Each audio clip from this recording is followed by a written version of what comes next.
안녕하세요. 맥키네시의 투자클럽입니다. HLB의 계열사죠. HLB 테라피틱스의 국내 사모 12전환 공시가 오후 이제 4시 이후에 나왔습니다. 추가 상장 규모는 60만 주대입니다. 그리고 둥곡 2공장 설계 마무리 단계 관련되는 기사도 같이 한번 살펴봐 드리도록 하겠습니다. HLB 테라피틱스 같은 경우에는 과거 이제 G3 BNT일 때 2018년도에 주가가 수정 주가로 26,754원으로 가장 고가를 기록하고 그 뒤에 이제 지속적으로 좀 하락을 하다가 아직 이제 중기 라인에서 추세 전환은 하지 않은 어떤 흐름들을 최근에도 좀 보여주고 있는데요. 주가가 고점 대비해서는 거의 이제 뭐 8, 90% 빠진 상태죠. 오늘 이제 4시 이후에 이제 추가 상장 관련되는 공시가 일단 나왔는데요. 이 부분 살펴봐 보면 이 국내 3호 12전환입니다.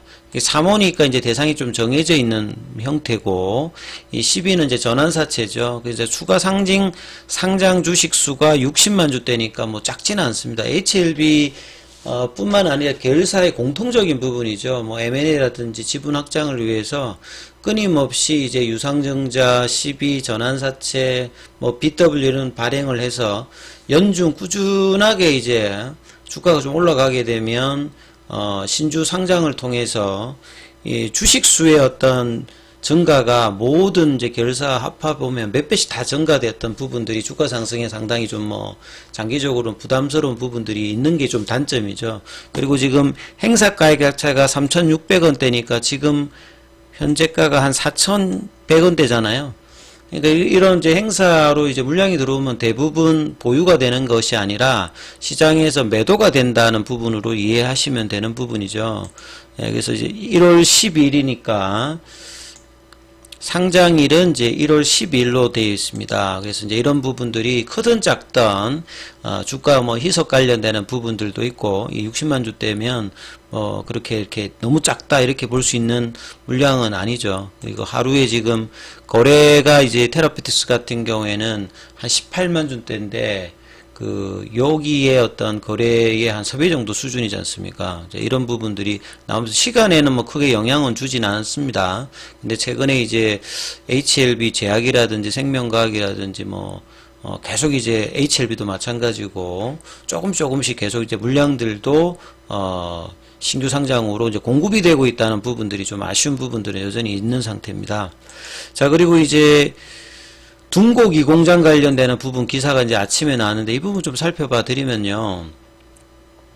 2021년도에 이제 2022년도에 이제 주주 배정 유상증자 관련해서 이제 2,410억을 조달했고, 조달 자금에서 사용 목적 관련되는 부분에서 이제 둥곡 2공장 관련되는 부분, 헬스케어 사업부가 과거에 이제 FA죠. FA가 이제 HLB 쪽에 들어오면서 헬스케어 사업부인데, 이게 또 파나진이 좀 들어오면서 진단 관련되는 부분에서 이제 여기에 이제 남윤재 대표가 사임을 했다가 또 들어오면서 여러 가지 좀 이렇게 내부 사정이 좀 있었던 부분인 것 같은데, 조달 자금 중에서 207억 정도가 여기에 쓰이기로 했던 부분입니다. 그래서 대전 유성구 쪽에 있는 기존의 연구시설 용지에 이제 이 공장을 지어가지고 기존 생산 설비라든지 부설 연구소를 이전 확장한다는 계획이었고, 정권 신고서 기준에 보게 되면 작년도 6월달 착공해가지고 올해 이제 6월달에 준공하는 게 이제 목표였거든요. 근데 이게 이제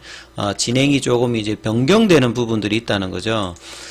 그래서 2021년도에 한국토지주택공사로부터 R&D 특구 연구시설 용지 3,700평을 57억 원에 이제 사들여서 부지는 이제 확보해야 된 상태에서 유상증자를 받아가지고 작년에 이제 설계 계약을 맺으면서 속도를 내는 것처럼 보였는데, 요게 이제 엔데믹 되면서 헬스케어 사업 부분 자체가 2022년도에는 HLB 이제 별도 기준으로 해서는 매출이라든지 영업이익 관련해서 사상 최대 수준을 만드는데 1등 공신을 했습니다. 근데 그러니까 2022년도에요. 그러니까 2023년도에는 이 부분들이 급감을 해버렸죠. 엔데믹이 되면서 3분기까지 누적을 해도 이제 147억으로 87%니까 거의 대부분이 이제 줄어버린 거죠. 요거는 FA뿐만 아니라 대부분의 어떤 이제 코로나 때 그 해당되었던 매출액이 급격하게 뭐 줄었던 부분이죠. 그러다 보니까 이제 둔곡 이 공장의 부지 활용도가 좀 다시 검토하기로 이제 내부적으로 했는가 봐요. 그래서 공장 착공도 지금 미뤄지고 있는 상태인데, 안 하는 것이 아니라 이 그룹 전체의 어떤 진단 부분에 이제 연구 생산 기지로 활용도를 높이기로 했다는 거죠. 그러니까 판화진도 들어가 있으니까 이 FA의 그 전신이었던 이 헬스케어 사업 부분하고 이 합해서 연구 생산 기지로 활용도를 높이니까 이 설계 범위가 좀 커졌기 때문에 이 설계가 지금 마무리되어야 그 착공이 들어갈 거 아니에요. 그러니까 요런 상황이라고 이제 HLB 관계자는 이제 설명을 했다, 이렇게 보시면 되겠습니다. 그래서 헬스케어 사업부의 전신이 FA인데 이 코로나 때 진단 키트가 폭발하다 보니까 알코올 수압 관련되는 부분들을 많이 이제 나왔겠죠, 여러분들. 그렇게 보시면 이런 상황이었는데, 그래서 이제 그 체외 진단 분야까지 이제 확장을 하겠다 하면서 이제 둔곡 2공장 추진을 하는 상태였는데, 이 부분에서 이제 변경이 조금 나왔다. 나머지 기사는 이제 기타 이제 자금 목적 관련되는 부분에서 이야기가 나왔는데, 그래서 제가 2022년도 12월 9일에 그 전자공시 시스템에 가서 정권 발행 실적 보고서를 한번 살펴보면요. 운영자금하고 이제 전체 2,410억 중에서 시설자금이 207억, 운영자금이 80억 되고요. 타법인 정권 취득자금이 2,122억이죠. 가장 중요한 것은, 엘레바와 이제 이미노믹 관련되는 부분에서 임상 관련되는 비용을 뭐 지원한다든지 이렇게 해서, 엘레바 쪽에 거의 1,700억, 그 다음에 이미노믹에도 한 400억 정도, 이제 투자가 되었던 부분이고요. 그 다음에 이제 시설자금에서 207억이 이 헬스케어 사업 부분의 둔곡 2공장 건립 건축비입니다.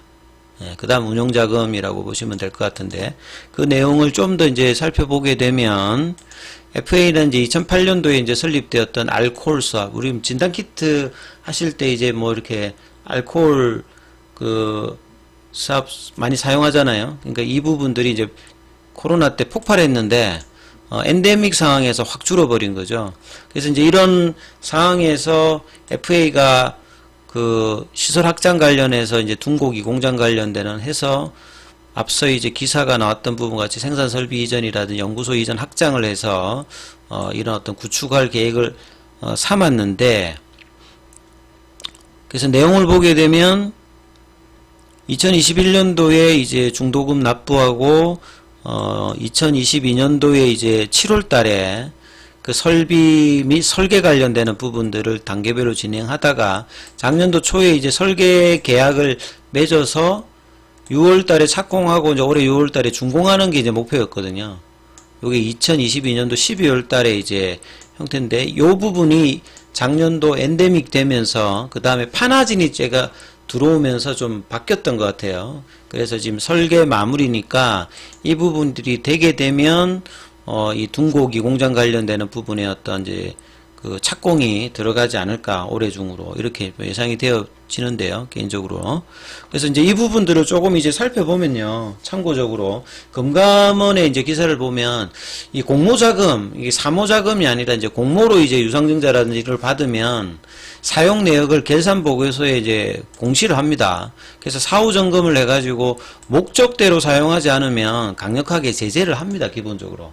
그러니까 이제 이 아침에 나왔던 기사는 뭔가 문제가 있는 것 같이 이야기합니다만, 관계자가 이게 진행을 하는 게 아니라 엔데믹 상황을 반영해서 그 판화진도 들어왔기 때문에 좀 더 확장해서 하다 보니까 이제 설계가 조금 늦어진 어떤 상황이니까 그런 거고요.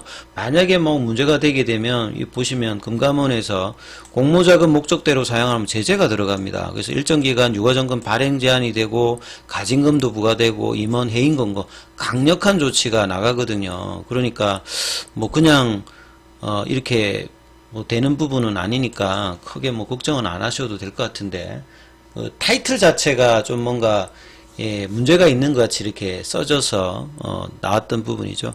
그리고 이제 참고로 이제 진짜 이게 그 바이오텍 같은 경우는 신뢰가 중요한데, 지금 거래 중지인 셀리버리 같은 경우에는 여기도 이제 임상한다면서 700억 정도를 조달을 했거든요. 자금 조달을 유상증자라든지 전환사채를 통해서 자금을 조달했단 말이에요. 근데 자금 목적이 딱 이제 정권신고서에 나왔는데 임상에 사용한다고 했는데 이 부분을 본업에 관련 없는 뭐 자회사에 투자를 하고 이러면서 돈을 뭐 거의 털어내는 어떤 흐름으로 했기 때문에 지금 요번에 주주소송으로 가 있는 상황이거든요. 그만큼 이제 제약바이오에서 가장 중요한 거는 저는 이제 신뢰도라고 보여집니다. 그래서 이런 뭐 공시라든지 기사를 보면 반드시 팩트 체크를 확인해서 이상한 부분들은 계속 이제 원천적인 어떤 검증 또 회사의 어떤 대응이 어떤지를 보고 요런 악의적인 어떤 성에 있는 기사들 있잖아요. 그러니까 제목을 보게 되면 조금 문제가 있는 어떤 기사같이 좀 써졌지 않습니까? 대체 언제 짓냐. 요런 것들도 일종의 노이즈가 될 수 있겠죠. 그래서 좀 유독 HLB의 그 진양문 회장도 이런 이야기를 했는데 리포터도 그렇고 기사들도 보고 좀 부정적인 어떤 이런 부분들이 많은 것들이 결국은 올해 이제 허가를 받아서 말끔하게 이제 씻으면서 시장 신뢰도를 더 강하게 하는 것들이 좀 필요하다라고 보여집니다. 자, 그리고 이제 항서제약의 오늘 이제 주가를 보면 작년 이제 말부터 해가지고 계속 지금 주가가 좀 부진한데 오늘은 0.2 크게 떨어질 때는 계속 떨어지는데 반등은 그렇게 세지를 못한 어떤 흐름이죠. 자, 공매도 관련되는 부분은 오늘 4,392주 정도 거래되었고요. 공매도 정보는 1월 5일자 기준으로 463만 주 정도. 자, 400만 주 이제 중반대에서 이제 확 내려가는 흐름들이 숏스키즈 관련되는 부분에서도 영향이 좀 주는데요. 그래서 양봉이 이제 언제 좀 탄생하느냐, 제대로 된 어떤 거래량 실어서 이 부분이 좀 일단 중요할 것 같고요. 대차 거래 관련해서는 체결보다 상한이 좀 많은 어떤 흐름입니다. 그래서 결국 이제 HLB 그룹 전체적에서 가장 중요한 게 일단 HLB고 오늘은 생명과학이 일단은 좀 더 많이 좀 움직였어요. 그래서 HLB가 조만간 양봉이 뭐 이런 몸통이 작은 거 말고 제대로 좀 이제 거래가 실려서 올라오는 어떤 양봉의 어떤 출현들을 한번 기대해 보도록 하겠습니다. 여기까지 하겠습니다.